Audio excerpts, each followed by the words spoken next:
Children, today I'm going to discuss exercise 5.7 and question number 17 and 18. I just want to show you that sometimes when you differentiate inverse trigonometric functions directly, they are a little difficult. They become complicated. They have a long expression algebraically. But when you use substitution, the question becomes very, very easy. And council also prefers and encourages you to use valid substitutions. Now when I say valid substitution, it does not mean any kind of substitution. It means that you have to substitute or you have to use such a substituent which leads you to the correct answer. That is our motive, so that we can simplify our inverse trigonometric functions to easy ones. So I'm going to take up the first example, 17th, third part.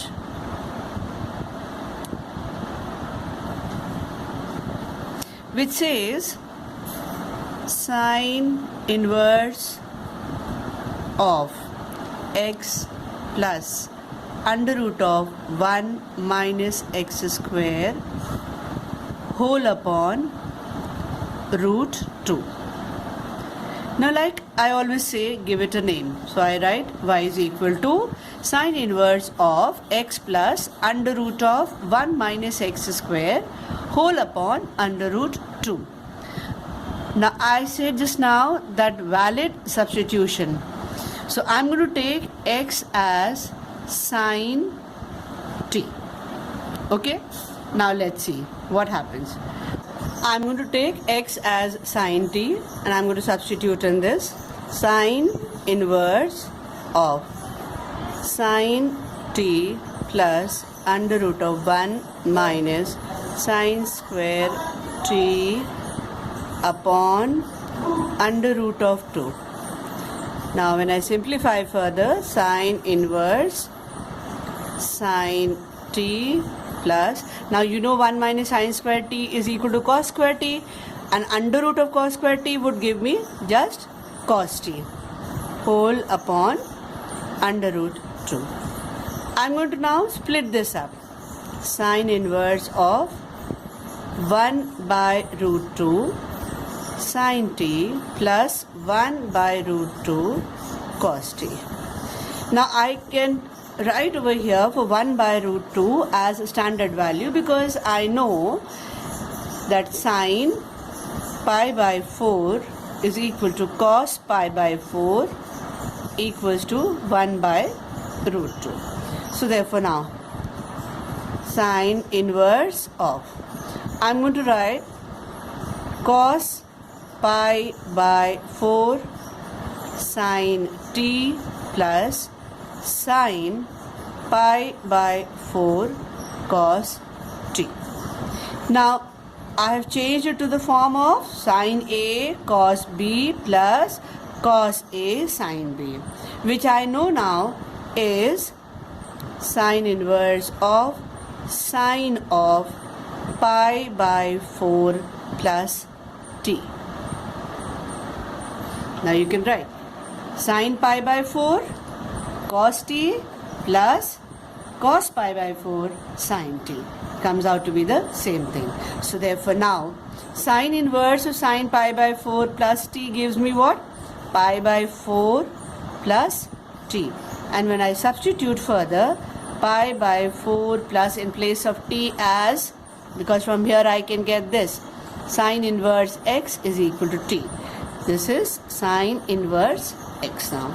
Now you can write directly dy by dx. See, till here I was just simplifying it and making my inverse trigonometric functions as easy one to work with, right? Now I have started differentiating. So this is dy by dx on the left. On the right, this will be 0 plus, and I know differentiation of sine inverse x is equal to 1 upon 1 by x square the whole under root, and this becomes my answer over here. Fine. Now the hint in this particular question was, since it is equal to y is equal to sine inverse, So I took the substituent as x is equal to sine t. Now, see in the fourth part, similar to this only, but there will be slight change. The question is y equals to cos inverse of 3x plus 4 under root of 1 minus x square upon 5. Now in this, see, it is cos inverse. So therefore I am going to take my substituent as x is equal to cos t this time. So this is now cos inverse 3 cos t plus 4 under root of 1 minus cos square t, the whole under root of 5. Now further, when I simplify, cos inverse of 3 by 5 cos t plus 4 by 5. Now see here, 1 minus cos square t, I know it is sin square t, and under the root sin t. So I get, okay. Now I'm going to say let 3 by 5 represent a Pythagorean triplet over here, and I'm going to take it as cos. So cos, if I take theta here, this as 3 and this is 5, this as 4. 3, 4, 5, they are forming a Pythagorean triplet, so I can draw the triangle over here and I can express. So now I have taken 3 by 5 as over here cos theta. Okay, so now cos inverse of 3 by 5 becomes what? Cos theta. Cos t is already there. Plus 4 by 5 I can write it as sin theta, sin t equals to this. Now this further is cos inverse of, now you can see cos A, cos B plus sin A, sin B. I know this is the expansion for cos of A minus B. So that is theta minus t. Now this will be further what? Theta minus t. So I am now left with what? Theta minus, and t is what? Cos t. Cos inverse t now I can write. Cos inverse of x is equal to t. So theta minus t over here is cos inverse x. Now differentiating now, dy by dx equals to, it's a constant, so 0 minus cos inverse x, differentiation of that is minus 1 upon under root of 1 minus x square. This means positive 1 upon under root of 1 minus x square. This becomes my answer over here. That's fine. Now the next question is 18th question, second part there. This also will talk about the substitution, valid substitution. You can see it is to the power of 1 by 3, so the question looks as if, you know, it's very tricky, difficult one, but it's very easy. I'm going to now say that let x to the power of 1 by 3 be taken as tan alpha, one assumption, and a to the power of 1 by 3 as, let's say, beta. I have taken two assumptions. Okay, so now give it a name. Y is equal to, when I substitute, the question becomes now tan inverse tan alpha plus tan beta whole upon 1 minus tan alpha tan beta, which is nothing else but tan inverse tan of alpha plus beta. Because I know the identity, it is what? Tan of A plus B is tan A plus tan B upon 1 minus tan A tan B. So this now further reduces to give me alpha plus beta over here. Now remember, alpha is what? It was x to the power of 1 by 3 giving you tan alpha, and a to the power of 1 by 3 giving you tan beta. So therefore,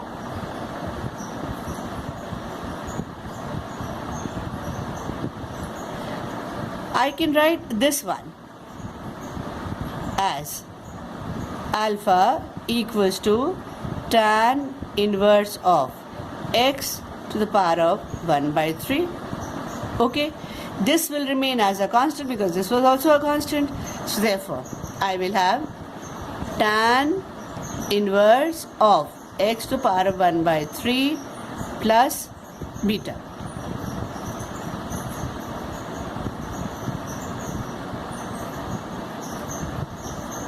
Okay, now beta also can be substituted, but we'll do it at the end. Now let's differentiate dy by dx on the left, on the right.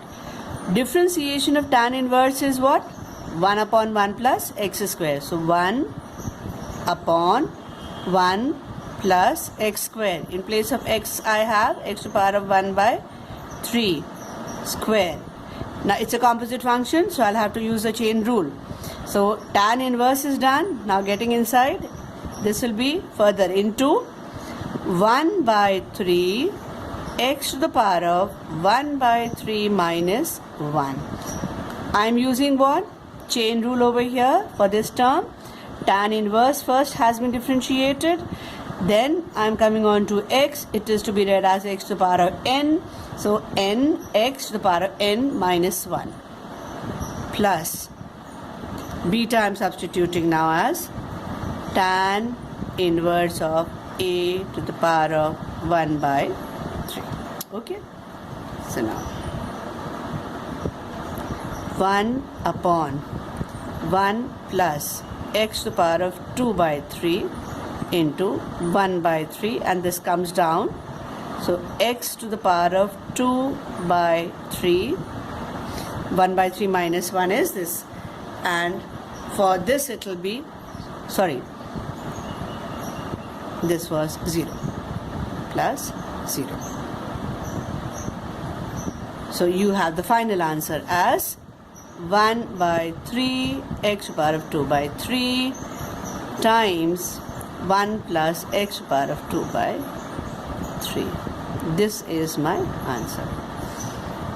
This is nothing.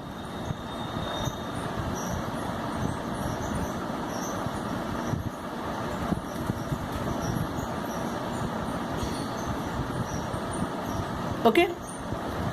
So here also you can see the question which had the functions in the form of the exponential have been changed into simpler terms, and I brought it down to simply alpha plus beta. And alpha has been substituted from here and beta has been substituted from here, the substituent which I took. Then I have differentiated using the chain rule over here because I have inverse as well as the algebraic function. So first the trigonometric function has been done, and then I've got the algebraic function. This was a constant, so this is a 0. Because I know differentiation of a constant is always 0. Now let's see the next question. I will take up the third part. The question says y is equal to sine of 2 sine inverse x. Okay. The hint is given to us in the book which says that sine inverse x should be taken as t. Alright, so therefore this will change to sine 2t. Okay. Further now, you know sine 2t is what? 2 sine t cos t. Now when I substitute, I can write this as, knowing this, I know that sine t will be equal to x, and cos t from here I can write as under root of 1 minus sine square t, which is nothing else but under root of 1 minus x square. So now substitute in this. 2 remains as such. Sin t is what? X. So x. Cos t is what? Under root of 1 minus x square. So I have now y equals to 2 times of x times of under root of 1 minus x square. I can see that this is in the form of uv, and I have y as a subject. It's an explicit function. I can directly differentiate. Dy by dx giving me 2 remains as such, outside as a multiplier. So therefore I'm going to multiply this first function, differentiation of the second. If I write it in the definition form, it will be this.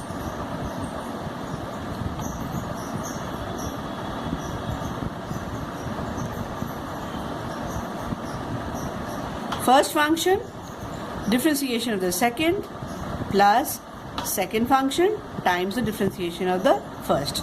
So when I do this, 2 outside still, x.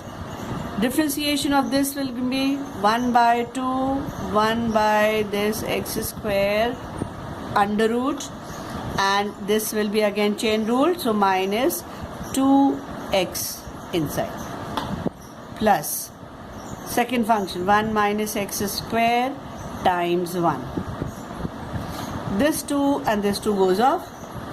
I am left with only now 2 outside, inside I'll be having minus x square upon under root of 1 minus x square plus 1 minus under root x square.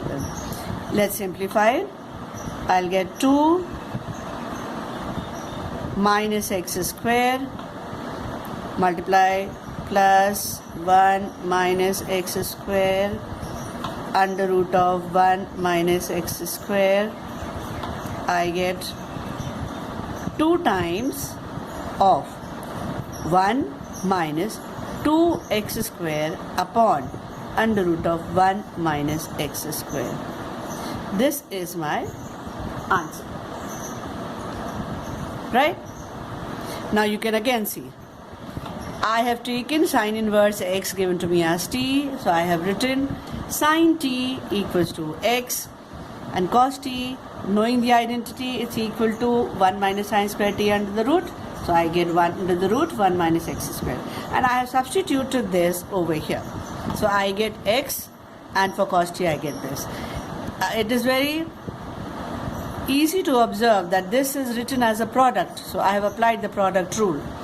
So first function, differentiation of the second, plus second function times the differential of the first one, and if you do it, simplify, and you'll end up with this final answer.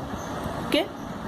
Now the next question which I'm going to talk about would be y is equal to cot inverse of under root of 1 plus sin x plus under root of 1 minus sin x whole upon under root of 1 plus sin x minus under root of 1 minus sin x. This is the 18th question, 4th part. Now, if you look at the question, it looks very big. I just want to tell you, questions might look big, but if you simplify them and use your trigonometrical identities, you can simplify them and make it very, very easy. So therefore, do not blindly just get started with the traditional method of differentiation. Read the question carefully, think about it, maybe you can simplify it, and then you proceed with the question. So I'm going to do the same thing here also. Now you can see I have the question in the form of the surds. So first thing which comes to my mind is that I should rationalize it. And rationalization of the denominator will be done by multiplying it by the conjugate of the denominator, both the numerator and the denominator. When I do rationalization, I am going to get under root of 1 plus sin x here plus 1 minus sin x whole upon under root of 1 plus sin x plus minus under root of 1 minus sin x into the conjugate of the denominator I have to do. So it will be with the plus. So under root of 1 plus sine x plus under root of 1 minus sine x whole upon under root of 1 plus sine x plus under root of 1 minus sine x. Now you can see a plus b, a plus b. Here it is a minus b, a plus b. So the denominator is of the form a square minus b square. And the numerator also, I'll side by side do the same thing. Numerator as well as the denominator. So this becomes a square. So this is this plus b square plus 2ab. 2a is what? 1 plus sine x, and b is what? 1 minus sine x whole upon denominator 1 plus sine x minus 1, put it within the bracket so that we don't go wrong, minus sine x. This goes off. I'm left with now cot inverse of 1 plus 1, 2, and this is 2. So 2 this. 1 plus sine x into 1 minus sine x, again a plus b into a minus b gives me a square minus b square. So that gives me 1 minus sine square x upon denominator. Now open this up. 1 plus sine x minus 1 plus sine x. Here this 1 goes off. I'm left with, this is cot inverse. This becomes now 2. I'm taking out 2 outside. I'll be left with 1 plus, this is 1 minus sine square x is equal to what? Cos square x, and under the root of it cos x. This is my numerator. Denominator is 2 sine x. This 2 and 2 goes off. I'm now left with finally 1 plus cos x upon sine x. And now using the cos 2x identity, you can replace this as 2 cos square x by 2. Then denominator also can be reduced as 2 sine x by 2 cos x by 2. Cos gets cancelled off, left with only cot x by 2. Let's write it out quickly. This is nothing else but this. This is 2 sine x by 2 cos x by 2. This goes off. I'm left with only cot inverse of cot x by 2, which is only x by 2. And now see, the whole expression which was looking so long has been reduced to what? Just x by 2. So you can see now that if you use your rationalization, algebraic methods, or trigonometrical identities, valid substitutions, in the inverse trigonometric functions, they will reduce to much more simpler functions to work with. So that is why Council also says that you must encourage yourselves for valid substitutions, not for any substitutions, because with any substitutions you will not be able to simplify it further, and then no differentiation for it. So therefore, let's differentiate now. On the left I get dy by dx, and this is differentiation of x by 2, simply 1 by 2, and this is my answer, right? At the end, now I'm giving you an alternative solution for question number 17, fourth part, from the same exercise 5.7. Go through it.